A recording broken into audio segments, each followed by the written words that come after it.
están hoy? Bueno, les saludo en el nombre del Señor y les invito a abrir sus Biblias en Marcos capítulo 1, Evangelio de Marcos, o según Marcos, y capítulo primero.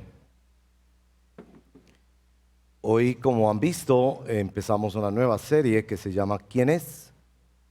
Y nos ayuda a enfocar el Evangelio de Marcos y la vida del Señor y su llamado del Evangelio. Han notado que salen en los sábados, a veces sacamos esa publicidad y nos anima pues a orar y a invitar personas. Pero también quería comentar brevemente que en los rebaños, el semana anterior, si su rebaño es jueves, en ese rebaño abren las escrituras juntos en los versos que el domingo siguiente uno de los pastores va a predicar.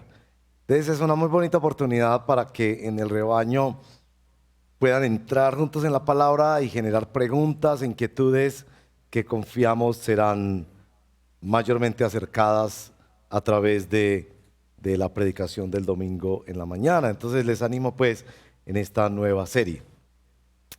¿Me están escuchando todos bien ahí atrás? ¿Sí? Ok. Bueno, Marcos capítulo 1, verso 1 al 8.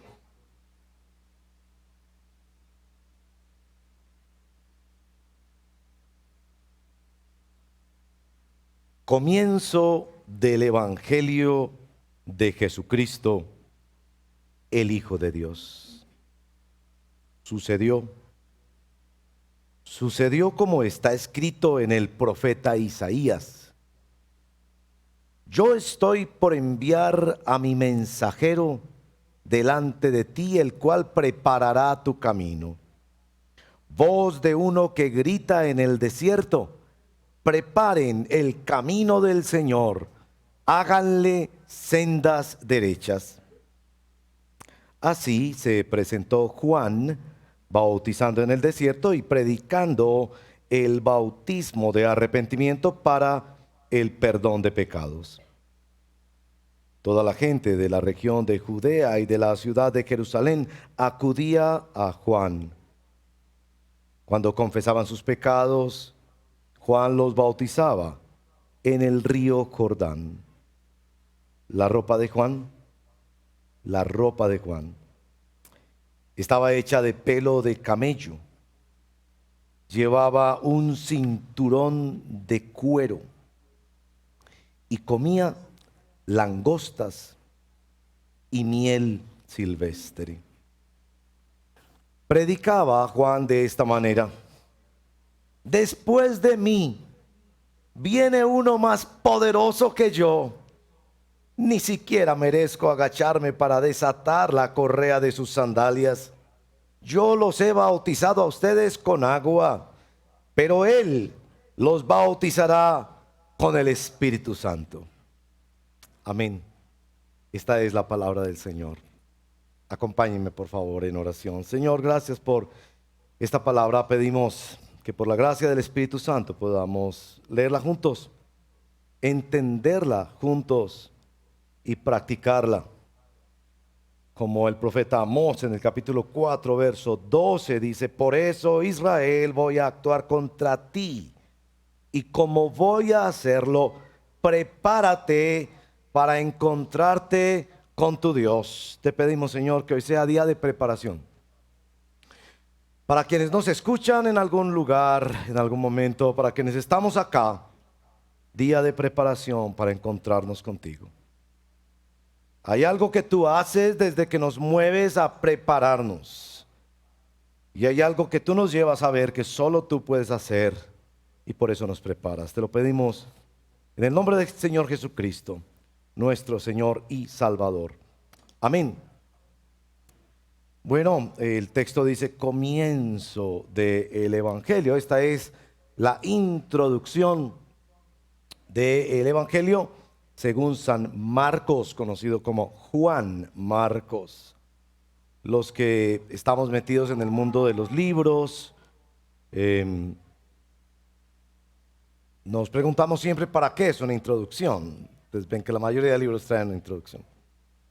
Y los que saben, pues nos enseñan que una introducción existe con dos propósitos. Uno es, ¿por qué debes leer este libro? Y cómo debes leer este libro. Marcos tiene una introducción muy particular a su evangelio, diferente a los demás evangelios o evangelistas. Mateo, por ejemplo, pone un fundamento y un contexto histórico para los judíos. Por eso cuenta esas genealogías, hay muchas profecías. Lucas, por su parte, pone también un fundamento histórico y contextual para su evangelio, pero dirigido a gentiles, personas que no tienen todo este trasfondo judío. Juan, por su parte, es una introducción bastante filosófica, tratando de dialogar con la cultura de su época y mostrarles que nuestro Señor es el Logos, el verbo que mueve todas las cosas, el creador del universo, el único que puede revelarnos al Dios verdadero. Pero Marcos quiere mostrarnos en su introducción y quiere mostrarnos cómo prepararnos, y particularmente quiere mostrarnos qué es lo que impresiona realmente del Evangelio. Bueno, Marcos no deja de conectar con la persona de Juan el Bautista. Esto es sorprendente si ustedes leen los diferentes evangelistas en el Nuevo Testamento: Mateo, Marcos, Lucas y Juan. Los cuatro mencionan claramente en el centro de la introducción a Juan el Bautista, conocido como el profeta bisagra. El profeta que nos ayuda a entender las promesas del Antiguo Testamento, la visión del Mesías en el Antiguo Testamento, el propósito de la historia de la salvación, pero nos abre y nos conecta con el Mesías en el Nuevo Testamento, con la promesa cumplida en él y en la iglesia. Aquí hemos de prepararnos sorprendiéndonos. Por un lado, es una historia que vivieron unas personas que pudieron conocer a Juan el Bautista, pero por el otro lado es Marcos hablándole a la iglesia y al mundo contemporáneo, diciéndole cómo hemos de prepararnos para leer el Evangelio. Sin duda, Marcos tiene mucho que decir sobre el factor sorpresa. Marcos, en lo que sabemos de él en el Nuevo Testamento, es una persona muy sorprendida en muchos momentos. Mucho podríamos comentar sobre aún la teoría de que podría haber sido hijo del apóstol Pedro, sobrino de Bernabé, que estuvo con Pablo en los viajes misioneros, que se asustó tanto cuando iban en un viaje misionero que desertó, pero después fue recuperado por otros siervos para la misión. Pero tiene aquí en ese capítulo 14, versos 51 y 52, eso que llaman algunos escritores la marca del autor, que es ese misterioso pedacito de Marcos donde habla de un joven que asustado salió envuelto en una sábana. Marcos es alguien que es impresionable y que cuando es guiado por el Espíritu para escribir este evangelio, nos quiere mostrar cómo hemos de sorprendernos con el evangelio. Pero él también quiere corregir algunas formas de sorprenderse y de prepararse con la sorpresa del evangelio, porque, bueno, se ha dicho que por muchas cosas que ocurren en nuestra generación se está perdiendo el componente de la sorpresa, y dicen que pobre de aquel que pierde la capacidad de sorprenderse, que va a ver un paisaje natural en la selva o en el campo y le parece nada normal. Eso ya yo lo he visto en la televisión, o quien ve una pieza de arte y no tiene la capacidad de dejar que su mente absorba a través de la sorpresa. Son personas que han reducido su espectro a una forma de ver la realidad en la que hay solo dos o tres intereses y eso es todo lo que los consume. Marcos quiere que seamos sorprendidos y quiere decirnos que a través de la sorpresa nos preparamos. Usted se prepara para un examen médico, usted se prepara para un viaje, usted se prepara para un nuevo trabajo, usted se prepara para una boda. Y bueno, en estos días hemos tenido tantas bodas que me acordé tanto de la parábola donde el Señor llega y ve que una persona no se preparó para la boda. Y por eso leía en la oración Amós 4:12, prepárate para el encuentro con tu Dios. No dejes que esto se vuelva una rutina.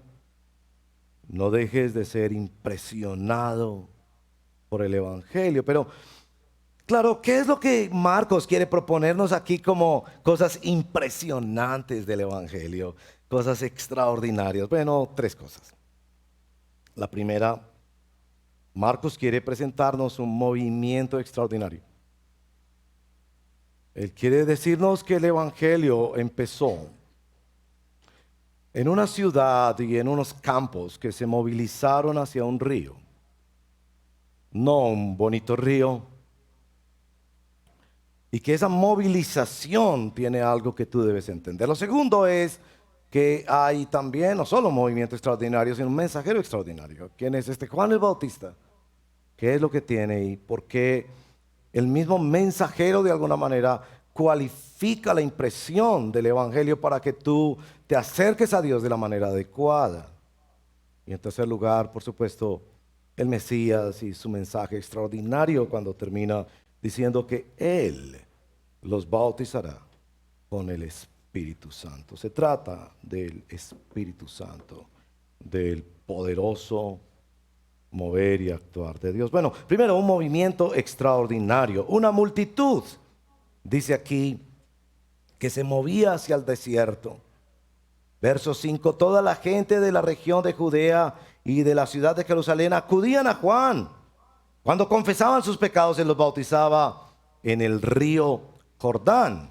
Y Marcos quiere decirte, por la inspiración del Espíritu de Dios, que cuando vayas a leer el Evangelio, debe impresionarte ver que en un momento de la historia, y creo que más de un momento de la historia, pero en este que se relata acá, Dios movió hombres y mujeres, un movimiento social, el movimiento del Evangelio. No hacían fila para disfrutar de un espectáculo que les complacía, sino para resolver un problema que les carcomía los huesos. Puede ser que usted todavía el pecado no le ha carcomido los huesos. Usted ha hecho un negocio con mentiras y eso no le carga.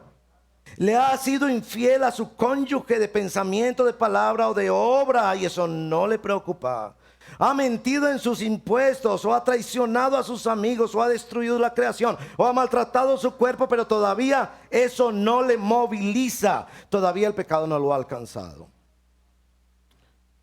Marcos dice que hay un movimiento extraordinario. Piensa por eso en un momento. Es una escena donde una ciudad se vuelca a un río mugriento y maloliente como era el río Jordán. No para participar en la Feria de las Flores, en el desfile o en un gran espectáculo donde les iban a complacer sus sentidos a través de una presentación artística, o no porque iban a recibir algo, no porque iban a recibir milagros, porque a propósito Juan nunca hizo o fue usado por Dios para hacer milagros. Esas multitudes estaban movidas solamente porque querían ir y confesar sus pecados. Los otros evangelios nos cuentan, por ejemplo, que había soldados y funcionarios de la milicia romana que se presentaban allí para decir: yo estoy extorsionando, yo estoy robando. Hombres que iban a confesar su adulterio en público. Usted no corre a una sala de radioterapia o de quimioterapia a menos que usted sepa y sienta el desespero en la necesidad de una cura. Aquí estas personas corrían porque buscaban el tratamiento del corazón. Y esto, por supuesto, es lo que Marcos quiere que nos impresione para leer el Evangelio. ¿Qué es lo que lo mueve a usted a leer, a buscar, a conocer a Dios? ¿Qué es? ¿Qué es? ¿Que Dios le dé una mejor vida? ¿Que Dios le presente un show, un espectáculo muy interesante que llame la atención de sus sentidos? Marcos dice, no. Es el poder de Dios para convencer a personas y moverlas desesperadas a un acto que podría ser burlado y rechazado socialmente. Es Juan capítulo 14, donde nos enseñan que el Espíritu Santo es el que viene para convencernos de pecado, de justicia y de juicio. Son personas que están corriendo para buscar el perdón de Dios. No el perdón de su esposa, aunque podrían correr a buscar el perdón de su esposa, pero eso lo podrían hacer en casa.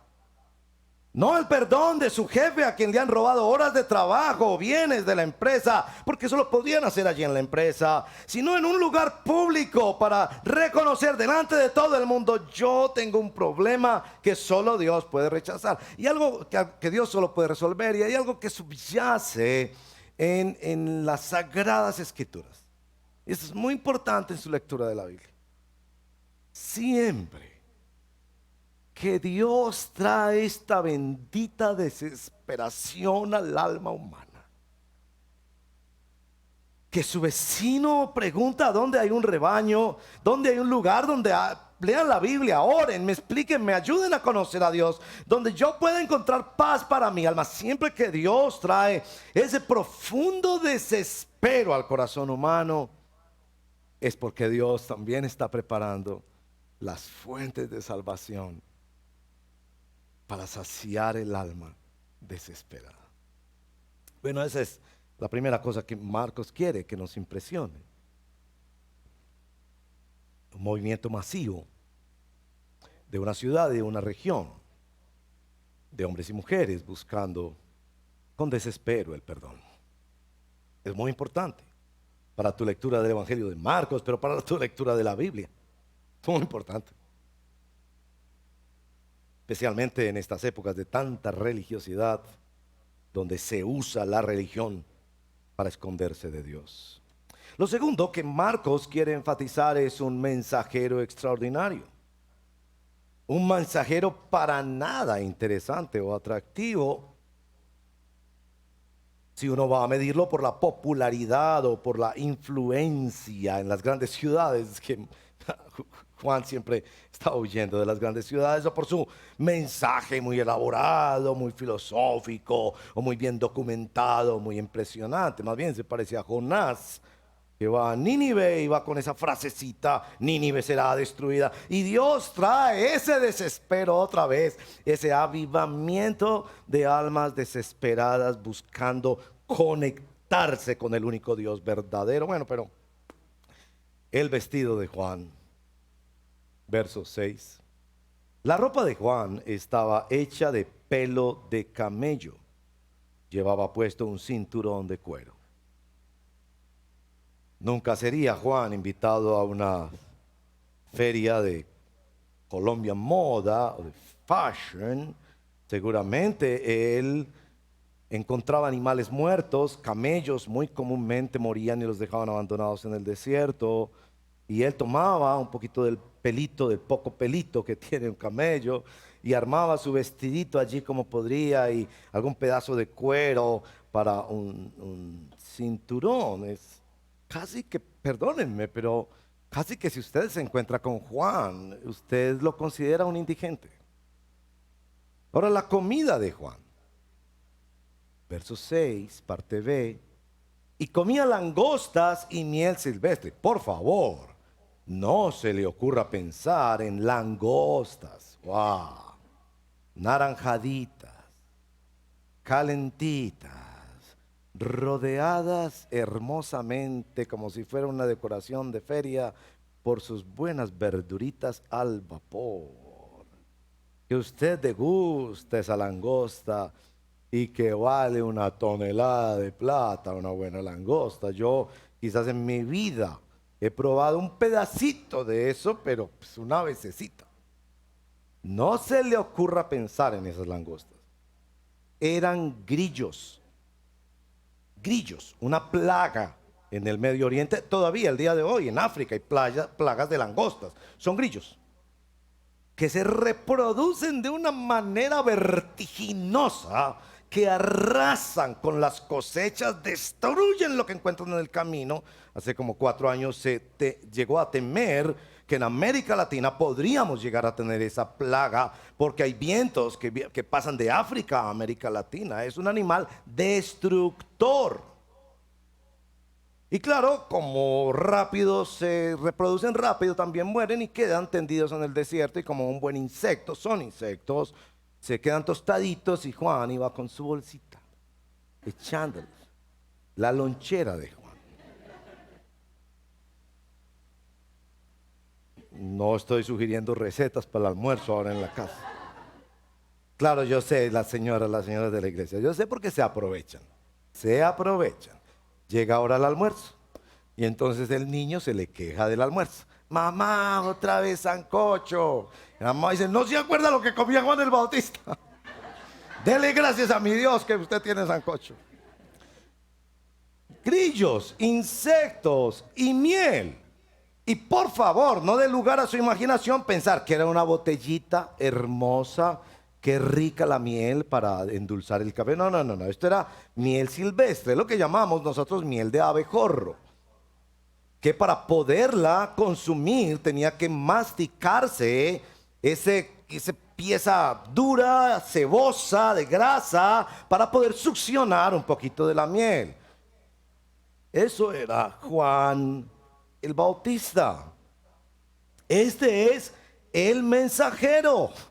Ahora noten por favor cuando el texto está insistiendo que hay que prepararse, que para leer este evangelio hay que prepararse y que hay que prepararse con una sorpresa. Miren esta sorpresa. Miren esta sorpresa, verso número 2.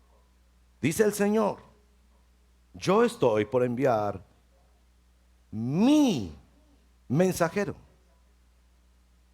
Déjese sorprender por esa expresión. Dios señala a Juan, que parece un indigente, y dice, mi mensajero. Y usted pensaba que es ese gran predicador que sale en la televisión, que publica toneladas de libros, que tiene una mega iglesia, que es popular y famoso, que se viste fashion, que todo el mundo quiere un momentito con él, un momentito con él. Y a esos Dios no mira desde el cielo, a esos personajes y dice, mi mensajero. Yo creo que dice todo lo contrario, ¿no? Pero cuando ve a Juan, dice, mi mensajero, vas a tener que pasar a través de él. Vas a tener que acercarte a él, que no huele bien porque su ropa era hecha de pieles abandonadas en el desierto. No creo que olía bien, Juan. Es decir, el mismo mensajero ya está diciéndonos que el evangelio debe sorprenderte. Por esto que Lutero llamaba, y repetimos con frecuencia, que el evangelio primero ha de ser amargo para que llegue a ser dulce. Que estás corriendo a hablar con este Señor no porque te guste o porque te atraiga, sino porque Dios ha dicho que así es su evangelio y que ese es su mensajero. Y que si has de prepararte para encontrarte con Dios, por favor, con Dios, tienes que ir a través de alguien que cuestiona absolutamente tus apariencias. Porque tú y yo somos esclavos de la belleza, esclavos de las apariencias, esclavos de parecer. Y aquí está su mensajero, el mensajero del Señor. Esto no tiene nada que ver con si eres bonito o feo, porque está establecido que eres feo delante de Dios. Está establecido que eres pecador y que si vas a correr hacia este mensajero, va a ser porque vas a confesar tu pecado. Y Marcos quiere asegurarse de eso. Déjenme contarles un dato histórico que leí esta semana. Charles Finney, famoso predicador norteamericano que ministró arduamente en el sector de donde es hoy New Jersey, toda esta área de New York y eso allá en esa parte de los Estados Unidos, noreste de los Estados Unidos. Fue realmente el creador de los métodos de evangelización que se usan hoy en día. Esos métodos de inducir una decisión, de repetir una oración, de sacar personas al frente, impresionarlas para que tomen una decisión rápida. Un hermano en la fe, pero con mala teología.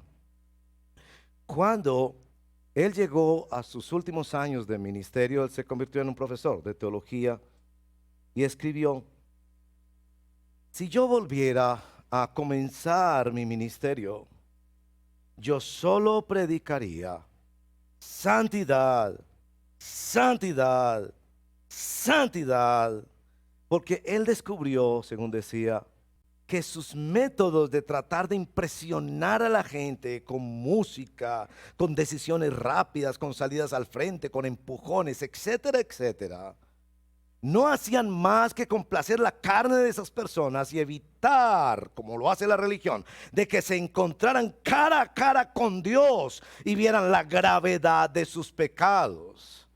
Eso es lo que quiere hacer Marcos con nosotros. Presentarnos una multitud que corre solamente para confesar pecados, que corren a un personaje que no es para nada atractivo porque están desesperados y necesitan la intervención de Dios. Y bueno, Marcos también nos presenta en su introducción, más importante que cualquier cosa, un Mesías extraordinario. Noten que Juan, señalado por Jesús como el hombre más grande que ha conocido la historia, y por favor, respete la opinión de Jesús. Jesús consideró que entre los nacidos de mujer, seres humanos, nacidos de un hombre y una mujer, como nosotros, no ha habido nadie más grande que Juan. Hemos de estudiar la vida de Juan Bautista. Qué hombre. Que su gozo era que yo mengüe y que él crezca. Juan nos dice aquí, en el verso 7, viene uno más poderoso que yo, ni siquiera merezco agacharme para desatar la correa de sus sandalias. El hombre más grande de la historia está tan humillado en adoración a Jesús de Nazaret. Y recuerden, Juan era familiar de Jesús. Posiblemente de niño habían jugado. Sus madres eran amigas del alma. Ambas vivieron estos milagros de Dios que solo los entendían ellas. Seguramente esa conexión hizo que muchas veces de niños se pudieran ver. Y aún así él dice, uno que es más grande, más poderoso que yo, que no soy digno ni siquiera de desajustar los cordones de sus zapatos. Y Juan considera eso por dos razones. Primero, porque él es el otro. Y claro, Juan se une a toda la tradición del Antiguo Testamento con la expectativa mesiánica. Él es. Juan, el Evangelio nos dice que cuando le vio, lo señaló: este es el Cordero de Dios que quita el pecado del mundo. Esto es, está recogiendo todas las enseñanzas ceremoniales del Antiguo Testamento y diciendo, ustedes piensan que se salvan a través de un sacrificio. Aquí hay un sacrificio que es el único camino a Dios, y es el sacrificio del Hijo de Dios, el Cordero de Dios, el único capaz de quitar los pecados del mundo. Pero sobresale, por supuesto, en la apreciación de Marcos aquí en el Evangelio capítulo 1, el que Juan señala a Jesús como aquel que bautiza con el Espíritu Santo.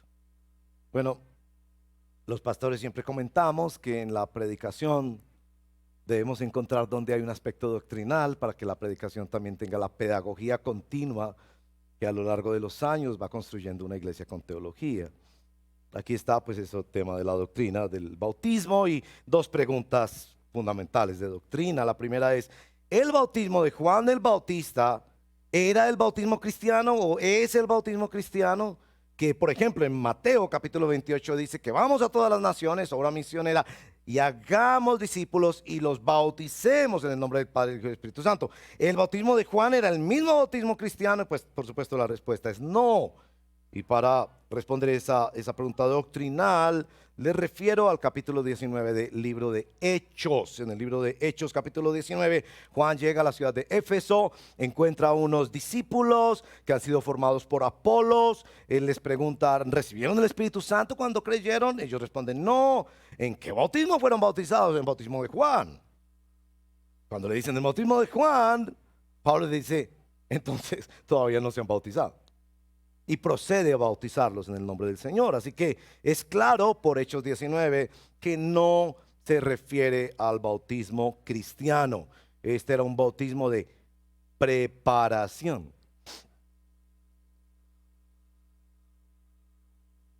¿Cómo te preparas para encontrarte con Dios? Entonces, si ustedes se han dado cuenta que cuando uno es sorprendido, uno hace cosas sorprendentes. La señora llega a la casa y encuentra que su esposo ha puesto justo sobre su cama ahí del matrimonio, ha puesto un ramo de flores. Y este es de esos tipos que no dice ni mu, que la poesía se le quedó allá antes del matrimonio. O sea, antes del matrimonio escribía unos poemas hermosos, pero después nada. Pero aquí encuentra que al lado hay un poema, la cosa más hermosa. Entonces esta señora es sorprendida. ¿Usted cree que la señora se queda así nomás? Ve, me trajo flores. No, la señora capaz que pega un grito. Hasta va a ver de quién es la notica abajo porque piensa, pronto no es mi marido. Uy, sí, fue Roberto, Carlos, como se llama su marido. ¡Wow! Y levanta la voz y levanta las manos, capaz que brinca, grita, los vecinos corren pensando que la señora la atracaron. ¿Se da cuenta que cuando usted es sorprendido hace algo sorprendente? Si el bautismo de Juan nos está diciendo Marcos, ese bautismo, que no es el bautismo cristiano, es hacer algo sorprendente, porque te vas a encontrar con Dios. Es hacer algo sorprendente porque estás entendiendo lo que el Evangelio quiere hacer. Como si te dijeran que aquí llegó el médico que puede curar el cáncer que tiene tu mamá y te lo garantizan de tal forma que tú corres de inmediato. Algo sorprendente que te hace a ti hacer algo sorprendente. Segunda pregunta doctrinal es, ¿qué es esto del bautismo del Espíritu Santo? Bueno, es un tema un poco más amplio y decía en la primera celebración que me encantaría hoy que tuviéramos pregúntele al pastor. Porque allí podrías tú traer todas tus preguntas sobre las enseñanzas de la iglesia y con toda libertad y respeto las escucharemos y las responderemos. Este tema del bautismo del Espíritu Santo ha dividido la iglesia en los últimos 100 años. Hay corrientes de orden pentecostal en particular que sugieren la idea de que es una experiencia posterior a la conversión y que siempre está acompañada del don de las lenguas. Me quiero referir rápidamente a uno de los textos que ayuda más a entender el tema. Primera de Corintios capítulo 12, versos 12 y 13. En Primera de Corintios capítulo 12, versos 12 y 13 se lee: porque por un solo espíritu todos fuimos bautizados en un cuerpo, sean judíos o griegos, esclavos o libres, y a todos se nos dio a beber de un mismo espíritu. Hay otros textos donde claramente se dice: si alguno no tiene el Espíritu de Cristo, no es de Cristo. Así que la enseñanza cristiana histórica es que nosotros entendemos que el Espíritu Santo viene a nosotros En nuestra conversión desde el día cero, desde el momento inmediato en que recibimos la gracia de Dios por el poder del Evangelio, basado en la obra suficiente de Cristo, somos perdonados, somos salvos, somos hijos de Dios.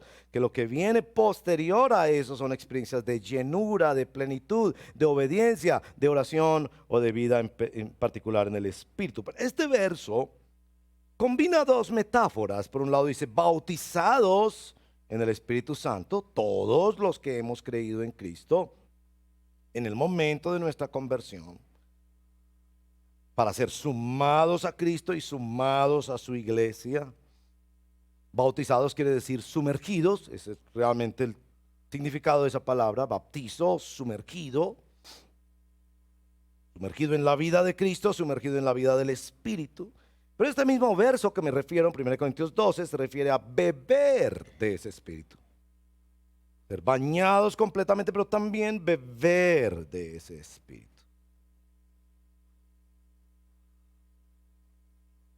Nuestro texto está guiándonos a dos sorpresas. Una sorpresa humana. Gente corriendo a Juan el Bautista para confesar sus pecados en medio de su desespero, para encontrarse con el único que puede perdonarnos pecados, que es nuestro Dios, en la persona y la obra de nuestro Señor Jesucristo. Eso es un movimiento humano, ese es un mensajero humano al que se acude. Pero el texto también nos está hablando de una sorpresa divina, el don del Espíritu Santo. Corremos a algo que nosotros podemos hacer para pedir algo que nosotros no podemos hacer. Y yo quiero que tenga esas dos imágenes muy claras, porque los estudiosos piensan que esta idea que hay acá tiene eso que en la exégesis, en la interpretación bíblica llamamos una evocación o una alusión, como una referencia en el mundo del Nuevo Testamento a el mundo del Antiguo Testamento.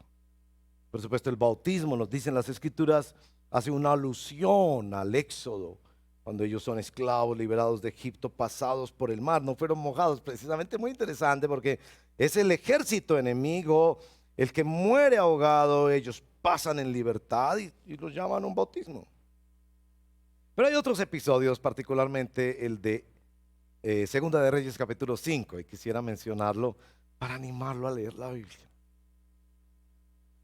Segunda de Reyes capítulo 5 tiene esta hermosa historia de lo que Dios hizo a través de una criada que había sido llevada como esclava y se fue puesta como criada doméstica en la casa de un general sirio que se llamaba Naamán. Naamán se enferma de una lepra, nadie lo pudo curar. Y esta señorita allí esclavizada en el servicio doméstico le dice, en Israel hay profeta, como Juan, si usted fuera. Ahí hay ciertas resistencias, pero él va. Cuando llega el profeta ni siquiera lo recibe, le manda una razón en la puerta. Y la razón es, vaya y se sumerge en el río 7 veces. Y claro, este general se molesta. Ustedes van a leer la historia, se molesta. No hay en mi tierra ríos cristalinos para que este hombre venga. Y también había venido con una cantidad de regalos y el profeta no se los quiere recibir. Y entonces el siervo le dice, general, pero si a usted le pidieran una gran cosa para su salud, no la haría. Y como que el tipo reflexiona, dice, ¿verdad? Y va y se zambulle una vez, 2 veces, tenía que ser 7. Y a la 7ª sale con la piel como si fuera de un niño. Bueno, esa es la historia, ¿no? Y esta es la alusión. ¿Qué hizo que este hombre fuera sanado? El bautismo 7 veces en ese río. ¿No? Pero ¿qué importancia tenía que él hiciera algo para prepararse y mostrara públicamente? Porque era un poco humillante, era un río sucio y todos sus soldados, ¿qué está haciendo este hombre acá? tenía que hacer algo. Miren pues que en estos días que tenemos tantas bodas, yo vivo de boda en boda, hermanos, y esas bodas son largas, comida muy sabrosa. No han dado langosta todavía, pero los hermanos preparan todo tan bello y tan bonito y tan emocional y todo. Entonces se para la pareja allí y se dan los votos, ¿no? Esos votos son muy bonitos, ¿no? Yo quiero hacer un libro con todos esos votos incondicionales, te amaré en la sala. Ellos no conocen lo que viene en el futuro, pero se están comprometiendo el uno con el otro y es muy bonito. Y entonces los ancianos, los pastores que nos preparamos para bendecir esas uniones matrimoniales, del pacto matrimonial, siempre decimos después de escuchar esos votos tan bonitos, ¿qué prenda entregas en señal de estos votos? Ustedes están diciendo palabras muy bonitas, está bien, hay que decir esas palabras muy bonitas, pero demuéstramelo con hechos.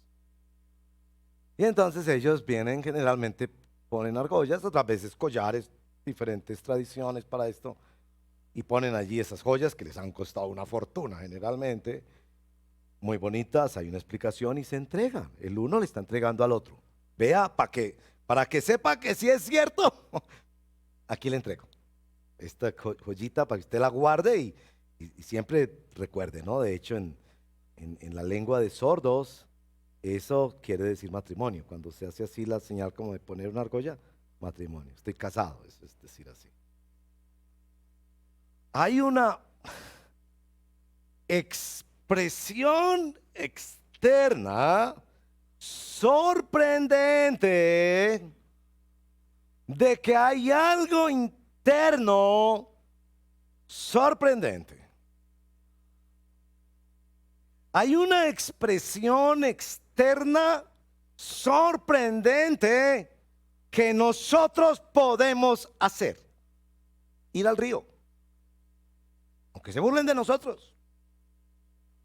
Aunque la persona que escuche diga, yo no sabía que usted estaba robando en el trabajo. Oh, aunque vea que sí. Para prepararse para un evangelio que señala una sorpresa divina. Algo que nosotros jamás podríamos hacer. La importancia de algo externo. Para usted puede ser una conversación con su cónyuge. Para usted puede ser venir a la iglesia. O para usted puede ser leer la Biblia. Que no lees la Biblia. Tú vives de la fe de otras personas. Y entonces un día llegan tus hijos o tus nietos o tus familiares y te encuentran en la casa leyendo la Biblia. Y tus familiares se codean y dicen,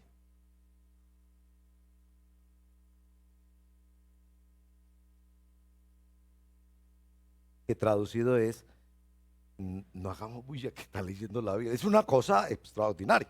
Entonces otro familiar dice, y no ha visto nada. Vaya, vea que está arrodillado. Ahora, pregunto, ¿es eso lo que le va a salvar?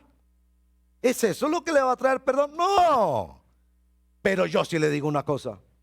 Eso muestra que se está preparando con algo que él puede hacer. Para algo que solo Dios puede hacer. ¿Me hago entender en eso? Me hago entender en eso. Porque es que tú piensas que lo que tienes que hacer es sentarte en una silla. Y yo me siento aquí muchos años en una silla y no sé, alguna cosa pasará. O yo tengo que tener una Biblia abierta en la casa porque nunca la leo, que se pone amarilla en el Salmo 91. Y alguna cosa pasará, como si fuera una cosa misteriosa o supersticiosa.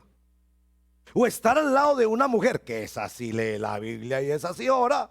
Y entonces estando al lado de esa mujer, no sé, alguna vez caerá del cielo. No, hay algo que tú tienes que hacer Y eso es lo que Marcos está diciendo. Este evangelio sorprendente requiere que tú te incomodes. Vengas en una multitud de gente que se rechaza y se burla porque hacen la cosa más extraña. Una fila para bañarse en el río Medellín, no una fila para un mega concierto o para el desfile de silleteros tan hermoso como es el día de mañana, sino para bañarse en el río Medellín. Y antes de que lo bañen, él dice públicamente: estos son mis pecados. Hay algo extraño y sorprendente que tú debes hacer. Quizás es saludar a un hermano que nunca lo ha saludado. Quizás decir: yo me equivoqué, yo no debía haber dicho eso.